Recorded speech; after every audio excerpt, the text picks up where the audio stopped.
Welcome to Monica's magic pot. आजच्या एपिसोडमध्ये आपण बघणार आहोत इडली पोडी किंवा गन पावडर कशी बनवायची ते।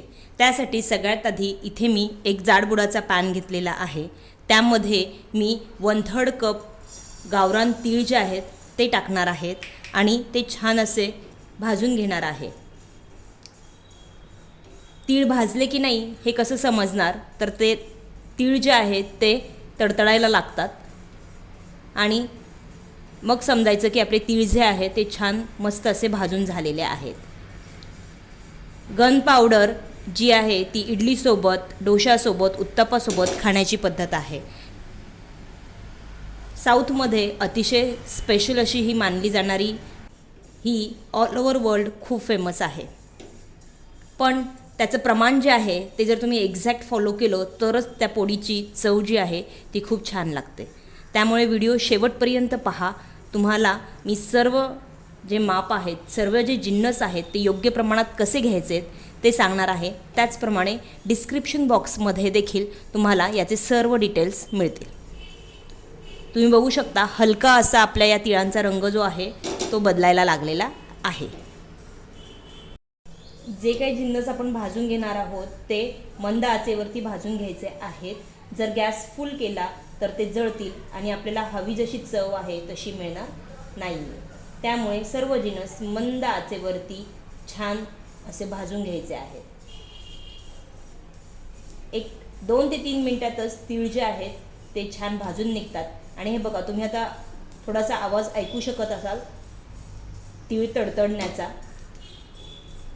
हे बघा, उडताना देखील दिसतात। बस याच पॉइंटला आपण गॅस बंद करायचा आहे आणि तीळ जे आहेत ते एका प्लेटमध्ये थंड करण्यासाठी काढून घ्यायचे आहेत। आता परत हीच कढई आपण गॅसवरती पुन्हा ठेवायची आहे आणि तीळ जे आहेत ते छान थंड होऊ द्यायचे आहेत। या मेजरिंग कपने तीळ जे आहेत ते पाव कप घेतलेले होते। आता त्याच कढईमध्ये आपण अगदी थोडंसं तेल टाकायचं आहे आणि त्यामध्ये 1/3 कप इतकी हरभऱ्याची डाळ टाकायची आहे। ही डाळ देखील आपण मंद आचेवरती खरपूस अशी भाजून घ्यायची आहे। तेल आपण थोडंसं यासाठी टाकलं आहे, तेलामुळे खरपूसपणा जो आहे त्या डाळीचा तो अजून छान लागतो, चवीला छान लागते डाळ। डाळीतच आपण चिमूटभर असं हिंग टाकायचं आहे।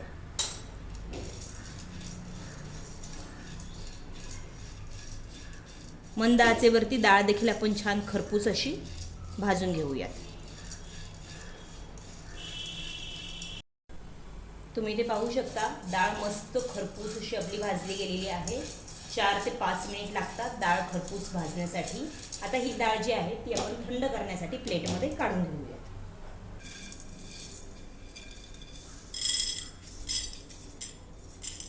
बघा, आवाजावरून तुम्हाला समजत असेल डाळ किती छान खरपूस भाजली गेली। आता हीच कढई पुन्हा आपण गॅसवर ठेवायची आहे आणि पुढचा जिन्नस भाजायला घ्यायचा आहे। एवढी हरभऱ्याची डाळ घेतली होती तेवढीच उडदाची डाळ घ्यायची आहे आणि ती देखील छान खरपूस अशी भाजून घ्यायची आहे। डाळी ठेवताना सेपरेट ठेवायच्या आहेत, मिक्स करायच्या नाही आहेत, कारण प्रत्येक डाळीला दळण्यासाठी, मिक्सरमधून काढण्यासाठी वेगळा वेळ लागतो। म्हणून आपली उडदाची डाळ देखील छान खरपूस भाजून झालेली आहे। ती आपण प्लेटमध्ये थंड करण्यासाठी काढून घेऊयात।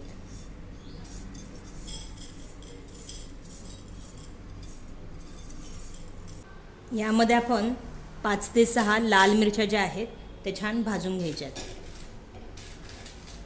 लक्षात ठेवायचं आहे इथे तेल नाही टाकायचं आहे, नाहीतर धूर होईल, जो आपल्याला गरजेचा नाही आहे।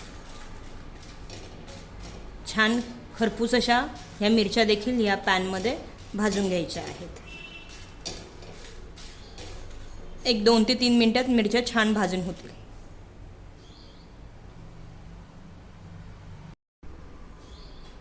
मिक्सरच्या भांड्यात सगळ्यात आधी आपण भाजलेले तीळ जे आहेत ते टाकायचे आहेत आणि पल्स मोडवरती फिरवून याची आपण जाडी भरडी पूड अशी करून घ्यायची आहे।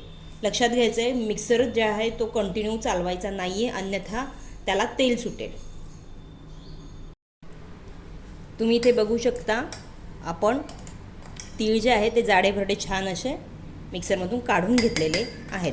आता हे तीळ जे आहेत ते आपण एका प्लेटमध्ये काढून घ्यायचे आहेत.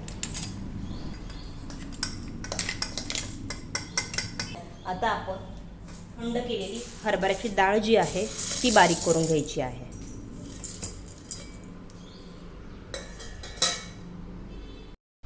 हरभऱ्याची डाळ देखील छान अशी जाडी भरडी आपली मिक्सरमधून काढून झालेली आहे. आता या हरभऱ्याच्या डाळीमध्ये जी आपण बारीक करून घेतली आहे त्यातच आपण आपली उडदाची डाळ देखील टाकायची आहे. ही उडदाची डाळ देखील आपण छान जाडी भरडी फिरवून घेऊयात. टाकणार आहोत चवीनुसार मीठ. हिंग आपण आधीच टाकलेला आहे त्यामुळे परत टाकायची गरज नाही आहे. आणि ही तिळाची पावडर जी आपण काढली होती ती. आपल्या भाजलेल्या मिरच्या देखील छान थंड झाल्यात, त्या देखील आता आपण टाकूयात.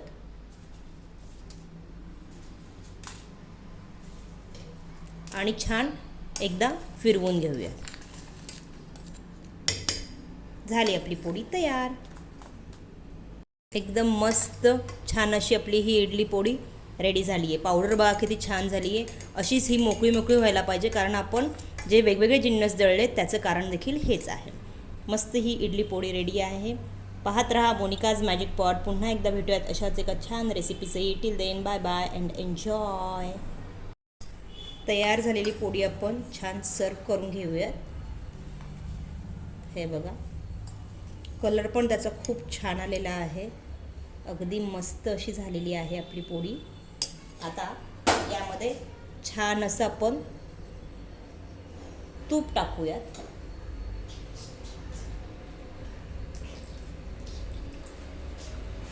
हे छान आपण असं मिक्स करून घेऊयात. हे बघा. आणि आता ही जी आहे पोळी यामध्ये आपण इडली डिप करून घ्यायची आहे.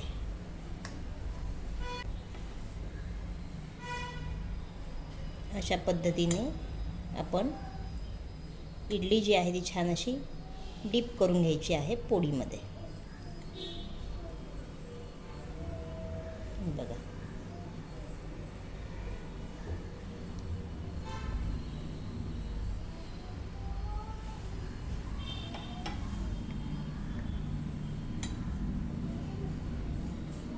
मस्त अशी ही पूर्ण डिप करून घ्यायची.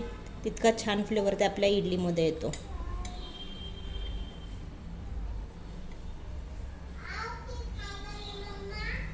दो मिनिट बेटा थांब. अशी ही इडली पोळी रेडी आहे. चला तर मग एन्जॉय करूया. पाहत रहा मोनिकाज मॅजिक पॉट. पुन्हा एकदा भेटूयात अशाच एका छान रेसिपीसही. Till then bye bye and enjoy.